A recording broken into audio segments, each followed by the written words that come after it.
بسم اللہ الرحمن الرحیم۔ لائش غائب ہو گئی۔ حضرت سیدنا حسن بصری رحمۃ اللہ علیہ فرماتے ہیں کہ میں ایک متقی اور پرہیزگار شخص کے جنازے میں شریک ہوا۔ اسے بصرہ کے قبرستان میں دفن کیا گیا۔ تدفین کے بعد لوگ اپنے اپنے گھروں کی طرف چلے گئے اور میں قریبی جنگل کی طرف چلا گیا۔ وہاں اللہ عز و جل کی قدرت میں غور و فکر کرتا رہا۔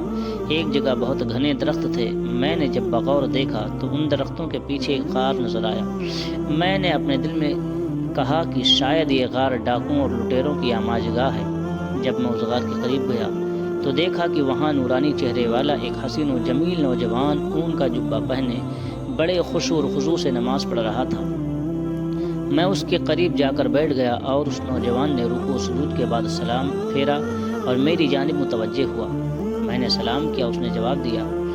میں نے اس سے پوچھا کہ اے میرے بھائی، آپ کہاں کے رہنے والے ہیں؟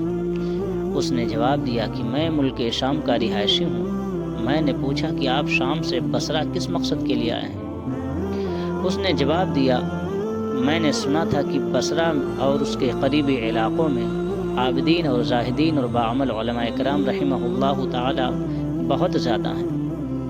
چنانچہ میں شام سے بصرہ چلا آیا تاکہ ان اولیاء کرام رحمہ اللہ سے اکتساب فیض کر سکوں اور ان سے علم و عمل سیکھوں۔ میں نے اس سے پوچھا، اے بندے خدا، تمہارے کھانے پینے کا انتظام کس طرح ہوتا ہے؟ یہاں جنگل میں تمہیں کھانا کیسے میسر آتا ہوگا؟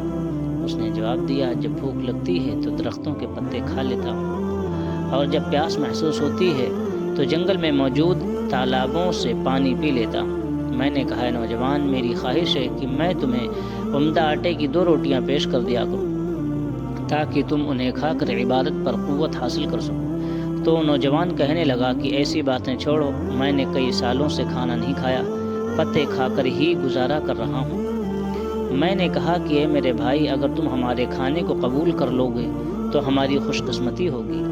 تم ہماری طرف سے کچھ نہ کچھ قبول کر لو تاکہ ہمیں برکتیں حاصل ہوں۔ وہ نوجوان بولا، اچھا، اگر تم بضد ہو تو جو کے بغیر چھنے آٹے کی 2 روٹیاں لے آؤ اور سالن کی جگہ نمک لانا۔ حضرت سیدنا حسن بصری رحمۃ اللہ علیہ فرماتے ہیں، پھر میں اس نوجوان کے پاس سے چلا آیا اور جو کے بغیر چھنے آٹے کی 2 روٹیاں پکوائیں، ان پر نمک رکھا اور واپس اسی جنگل کی طرف چل دیا۔ جب غار کے قریب پہنچا تو وہاں کا منظر دیکھ کر میں بہت حیران ہوا۔ میں نے دیکھا کہ ایک خونخوار شیر غار کے دہانے پر بیٹھا ہوا ہے۔ میں نے دل میں کہا، ایسا نہ ہو کہ اس خونخوار درندے نے اس نوجوان کو مار ڈالا ہو۔ میں بہت پریشان ہو گیا تھا۔ پھر میں ایک اونچی جگہ پر چڑھا جہاں سے غار کا اندرونی حصہ نظر آ رہا تھا۔ مجھے دیکھ کر بڑی خوشی ہوئی کہ الحمدللہ وہ نوجوان صحیح و سالم ہے اور اپنے رب عز و جل کی بارگاہ میں سر و سجود ہے۔ میں نے بلند آواز سے اسے پکارا کہ اے میرے بھائی، تجھے کیا ہو گیا ہے کہ تو اپنے آس پاس کے حالات سے بے خبر ہے؟ شاید عبادت الہی عز و جل میں مشغولیت کی وجہ سے تجھے باہر کے حالات کی خبر نہیں۔ میری آواز سن کر اس نوجوان نے نماز میں تخفیف کی اور سلام پھیرنے کے بعد کہنے لگا کہ اے اللہ عز و جل کے بندے، تم نے ایسی کیا چیز دیکھ لی ہے جس کی وجہ سے اتنے پریشان ہو رہے ہو؟ تو میں نے کہا، وہ دیکھو، غار کے دہانے پر ایک خونخوار شیر گھات لگائے بیٹھا ہے اور ایسا لگتا ہے کہ وہ ابھی حملہ کر دے گا۔ اس نے مجھے مخاطب کرتے ہوئے کہا، اے خدا عز و جل کے بندے، اگر تو اس ذات سے ڈرتا جس نے اس شیر کو پیدا کیا ہے تو یہ تیرے لیے بہت بہتر ہوتا۔ پھر اس نوجوان نے شیر کی طرف توجہ کی اور کہا، اے درندے، بے شک تو اللہ عز و جل کے کتوں میں سے کتا ہے۔ اگر تجھے بارگاہ خداوندی سے حکم ملا ہے کہ تو مجھے کوئی نقصان پہنچائے تو پھر میں تجھے روکنے کی قدرت نہیں رکھتا، اور اگر تجھے اللہ رب العزت کی طرف سے حکم نہیں ملا تو پھر مجھے تیرا کوئی خوف نہیں۔ پھر تیری بہتری اسی میں ہے کہ تو یہاں سے چلا جا۔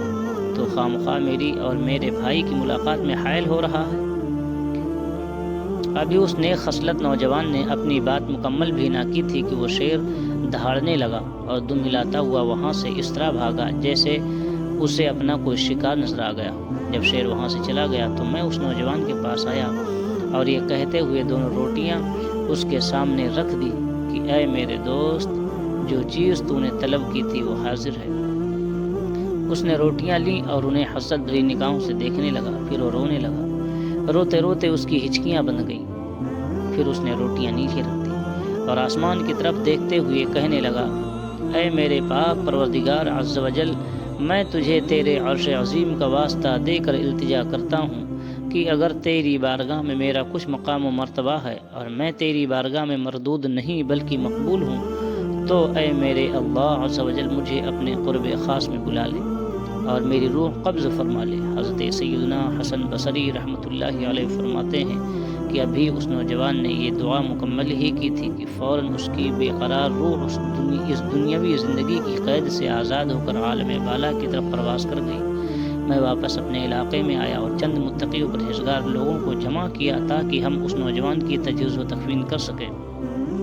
میں اپنے ان ساتھیوں کو لے کر غار کی طرف چل دیا۔ جب ہم وہاں پہنچے تو دیکھا کہ غار میں تو کوئی بھی موجود نہیں۔ جس خوش نصیب نوجوان کی لاش کو میں ابھی یہاں چھوڑ کر گیا تھا، اب وہاں اس کا نام و نشان بھی نہ تھا۔ میں بہت حیران و پریشان تھا کہ آخر اس کی لاش کہاں غائب ہو گئی۔ اچانک مجھے ایک غیبی آواز سنائی دی۔ کوئی کہنے والا کہہ رہا تھا: اے ابو سعید، یہ حضرت سیدنا حسن بصری کی کنیت ہے، اے اپنے رفقا سے کہو کہ وہ واپس چلے جائیں۔ اب اس نوجوان کی لاش کبھی نہیں ملے گی، کیونکہ اس کی لاش کو یہاں سے اٹھا لیا گیا ہے۔ جب تیری یاد میں دنیا سے گیا ہے کوئی، جب تیری یاد میں دنیا سے گیا ہے کوئی، جان لینے کو دلہن بن کے قضا آئی ہے۔ سبحان اللہ۔ اللہ عز و جل کی ان پر رحمت ہو اور ان کے صدقے ہم سب کی مغفرت ہو، آمین بجاہ النبی الامین صلی اللہ علیہ وسلم۔ اگر آپ ہمارے چینل پر نئے ہیں تو ہمارے چینل اسلامی معلومات بائی دلشاد کو سبسکرائب کریں، بیل آئیکن کو پریس کریں تاکہ ہماری ویڈیو سب سے پہلے آپ کو پہنچے، اور لائک، کمنٹ اور شیئر بھی کریں۔ شکریہ۔ آپ کا میزبان دلشاد رضا۔